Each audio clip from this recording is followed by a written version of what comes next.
ശമൂവേൽ അധ്യായം 10.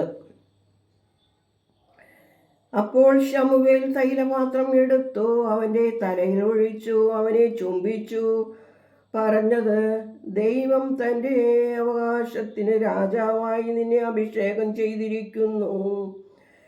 നീ ഇന്ന് എന്നെ വിട്ടുപോകുമ്പോൾ ബെന്യാമീൻ്റെ അതിരിൽ സെൽസഹിൽ റാഹേലിൻ്റെ കല്ലറയ്ക്കരികെ വച്ച് രണ്ടാളെ കാണും. നീ അന്വേഷിപ്പാൻ പുറപ്പെട്ടു പോന്ന കഴുതകളെ കണ്ടു കിട്ടിയിരിക്കുന്നു.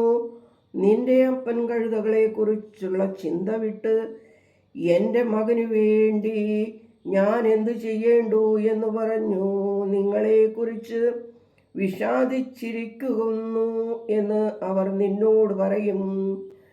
അവിടെ നിന്ന് നീ മുമ്പോട്ട് ചെന്ന് താബോരിലെ കരുവേലകത്തിനരികെ എത്തുമ്പോൾ ഒരുത്തൻ 3 ആട്ടിൻകുട്ടിയെയും വേറൊരുത്തൻ 3 അപ്പവും വേറൊരുത്തൻ ഒരു തുരുത്തി വീഞ്ഞും ചുമന്നുകൊണ്ട് ഇങ്ങനെ 3 പേർ ബേഥേലിൽ ദൈവത്തിൻ്റെ അടുക്കൽ പോകുന്നവരായി നിനക്ക് നേരെ വരും.